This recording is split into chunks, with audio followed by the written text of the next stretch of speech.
Good morning and welcome to the 50-cent tour of December 18th, 2012.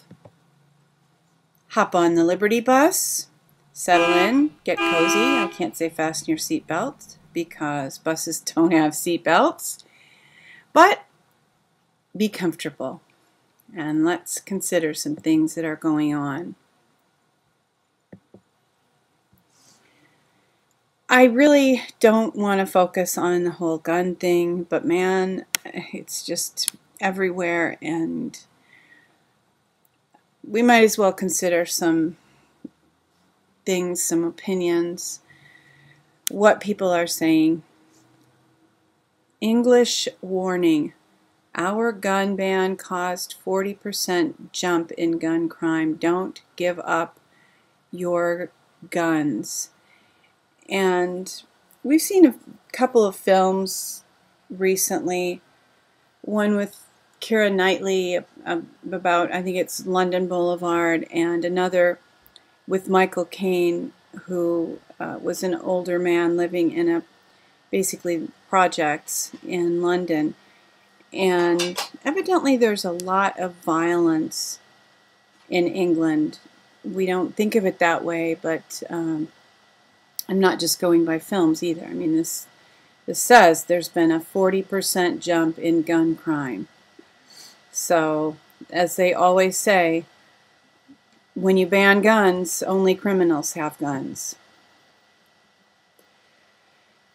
Here is another article from Rumor Mill News. How to cure gun violence. Ban gun-free zones.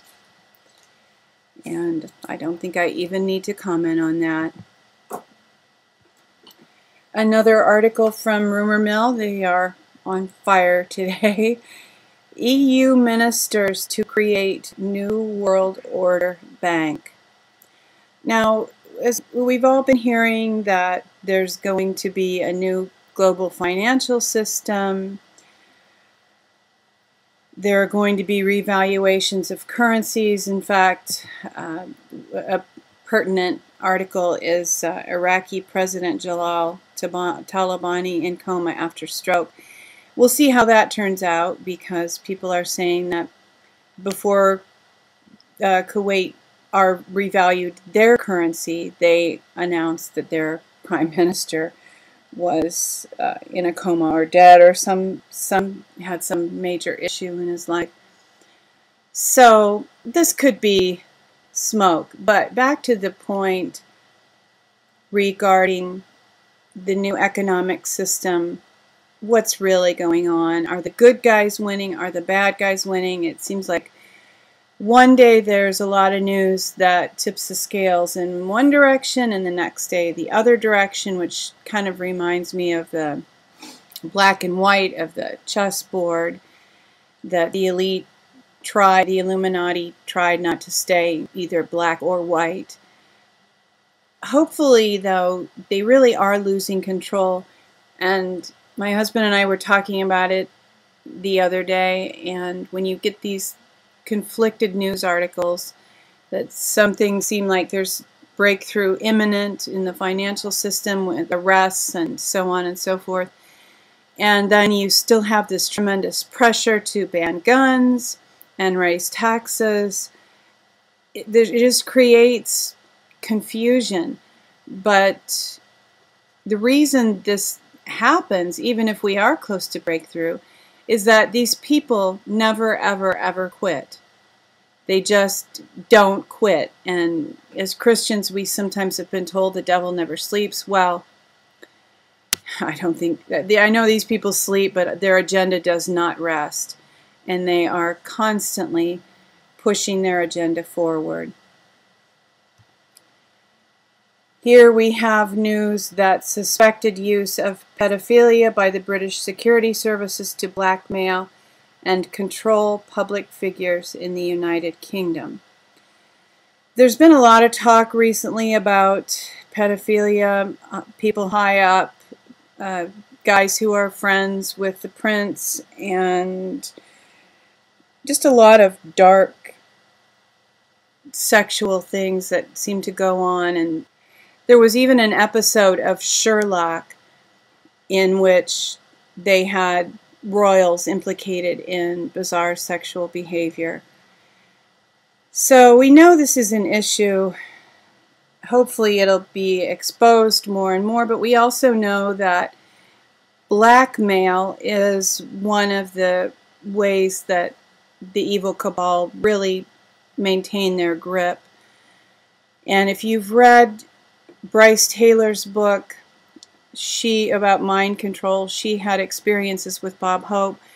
Bob Hope would lure people into parties, make them feel comfortable as if aberrant behavior was acceptable and okay, and then film them as they participated in aberrant behavior, and use the films to blackmail them. And in this way, these people have a grip on someone for pretty much their entire professional life. Making a big leap here, I put my iPod on shuffle this morning, and I sometimes do that, anticipating that God will speak to me. And the first song that came up was Bob Dylan, Gotta Serve Somebody. And I was aware that Bob Dylan is very awake, and I was aware that this song is very pointed. But listening to it from my point of view today and the things that I have continually become aware of, he just was dead on in this song. The lyrics are tremendous. And I've also been reading some of the what's called minor prophets in the Old Testament. If we are aware, we see clues to what's going on with these evil people everywhere, and all we have to do is wake up. You may serve the devil or you may serve the Lord. I would choose the Lord if I were you. I want to give a little focus as my last point of the day to one of my favorite end times movies, Strange Days. It's from 1995, when people were wondering what was going to happen in the year 2000, and most of this movie, the story takes place on New Year's Eve, 1999, and it's fun to watch. And no, a comet doesn't smash into the world, the poles don't shift. I just want to mention, things in nature typically happen gradually. So if we are going to have some kind of a shift, we're entering into a new part of the galaxy, a new part of the universe, whatever. Things may change, but probably not dramatically. Now, people do say that the poles have shifted quickly and dramatically in the past. They say there's evidence of that, but nobody was really around, were they? So we'll see. I hope you're having a good week, and thank you for watching today's 50-cent tour. And don't be afraid, because the dawn is coming. Take care.